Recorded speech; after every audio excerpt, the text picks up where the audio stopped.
And while you're there, don't forget to check out all of the animals up for adoption. You can search by type of animal as well as age, gender, and size.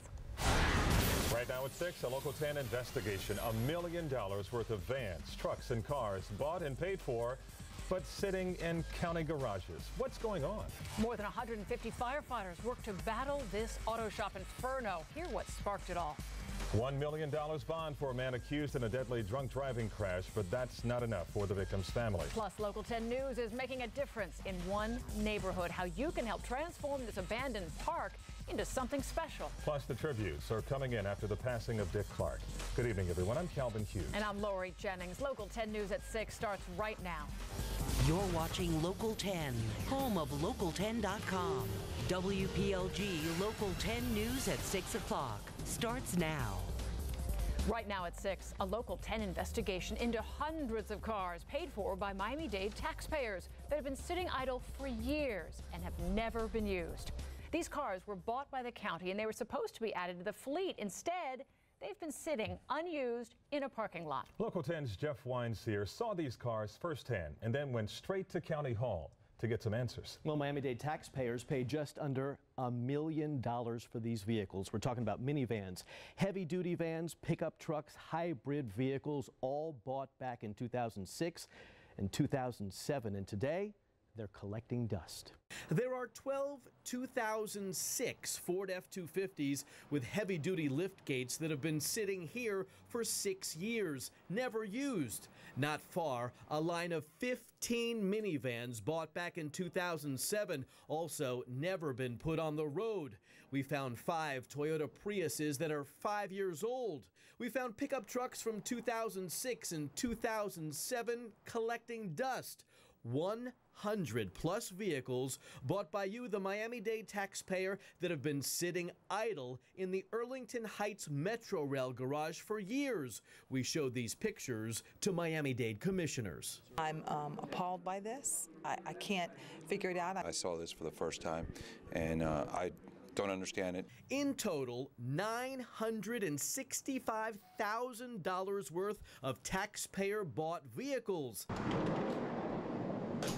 5 full-size heavy cargo vans from 2007, a $30,000 one-ton F-350 with dualies. It took money out of our coffers that we could have had utilized for something else. And Jeff, we don't need to do that. If these vehicles are sitting there, let's put them into service and cycle out the ones that have high mileage. When cars sit this long, their seals crack, their batteries go dead. You have to buy new tires because they've been sitting on them so long. So why have all of these new vehicles been sitting and not put into service for the Miami-Dade taxpayers who bought them? Years ago, Miami-Dade County significantly reduced the size of its fleet and then decided to keep current vehicles on the road longer. These vehicles had already been bought and delivered. Mayor Carlos Jimenez has inherited this problem. That's something that shouldn't have happened. I'm trying to take care of the problem, but I got to take care of the problem in a logical manner. These vehicles will eventually be added to the county's fleet as needed. If you sell them, you're only going to get, what, 10 cents on the dollar? And so, if and this is a brand new vehicle, so then if I sell them all, then next year I'm going to have to buy new ones at 100%. According to Miami-Dade County, the warranties on these fleet vehicles don't start until they're actually put into service. But all of those vehicles have been tagged and insured since delivery. And Jeff, some of the commissioners knew about these cars, right? Some of the commissioners say they knew about them. They've been complaining for years, but you heard what the mayor said. It was too late. They don't want to lose a whole lot of money on these vehicles. They'll eventually be needed. Again, they reduced the fleet, kept their current cars on the road longer. They already took delivery of these. What do you do with them? And Jeff, the county has had a lot of layoffs. Were some of those cars meant for some of those employees who were laid off? Not that we know of. Those layoffs took place recently. These cars have been there since 2006, 2007. All right. Jeff, thanks a lot. Now from the scene with what's left of that shop. Well, Calvin, Laura. The TV industry is mourning the loss of legendary host Dick Clark. A look back at American Bandstand and what celebrities are saying about this beloved icon. All coming up on World News with Diane Sawyer at 6:30. And the Heat's Big Three down to a big one tonight. I'm Will Mansell live at the American Airlines Arena. I'll tell you who that one will be and which two of the big three are out coming up later in sports. And in weather, we're watching a cold front that is beginning to slow down as it approaches the state of Florida, but eventually our chance of rain goes way up, and it looks like it may be in time for the weekend. We'll talk about your complete forecast coming up here in just a few minutes. When is a county park not really a county park? Well, frankly, when it looks like this. But Local 10 is making a difference, and you can too. Stay tuned. We'll tell you how. The Local 10 Storm Expo is for every business that helps prepare, protect families, homeowners, or commercial property before or after severe weather. Call this number to see how you can be a part of the Local 10 Storm Expo. Lori and Calvin, people you know, news you trust. And now to a special series here on Local 10 we call Making a Difference. These are live pictures of some empty lots in northwest Miami-Dade that we here at Local 10 will soon help convert into the park it is supposed to be. The barren lots are listed as a county park. But as you saw there, it's missing all the necessary equipment. Pretty barren. So Local 10 is going to spearhead the effort to change that. Glenna Milberg joins us live now from those lots to explain. You know, Lori, Calvin, I want to tell you how all of this got started. We actually came here to do a story on a county park that we found really was not. Look what we found. We found broken glass and pretty much nothingness, and that was our initial news report, but it sort of turned into a labor of love. And right now, Local 10 is making a difference with everyone in this community. We are going to not only take this back, but make a real Gratney Plateau Park.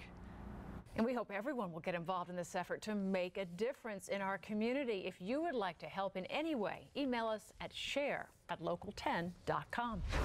One thing they will not have to worry about, those neighbors there, is the weather cooperating for them to go out and play and do just about anything in the neighborhood. Exactly. Today is At just, least before the weekend comes. Huh? Yeah, the weekend a little questionable right now, but I guess the only good thing is we need some rain. It's just unfortunate the timing of it. But in the meantime, get outside and enjoy your Wednesday because it is fantastic outside. Right now, the temperature's ranging right around 80 degrees. Some locations sitting around 78, 79. And on the radar, it is pretty quiet. This is all false return near the Florida Keys, but a couple of real rain showers between US 41 and Alligator Alley, and those will continue to drift perhaps 2 to 3.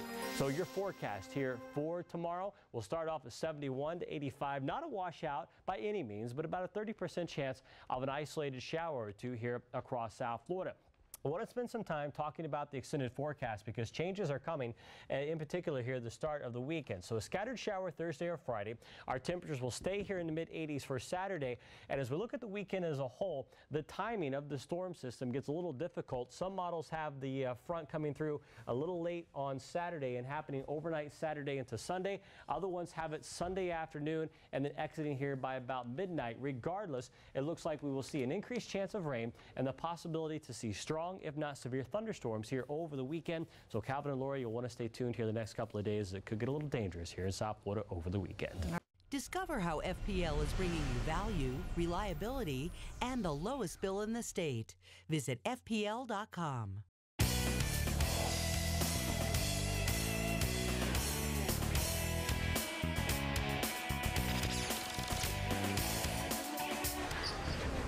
Mantle back out at the American Airlines Arena tonight. The Toronto Raptors in town. The big question for the Heat, though, is who's going to play. And we found out earlier today with Eric Spoelstra saying that Chris Bosh and Dwayne Wade will not play tonight. They're not hurt at 11. Can't wait to see what magic LeBron has in store for us tonight. Well, thanks a lot. It's a beautiful thing. Oh, it's great to watch. Thanks for joining us. We'll see you again tonight right at 11. You can always get up-to-the-minute information on our website, local10.com. World News with Diane Sawyer starts in just a few minutes. Have a great night. See you later.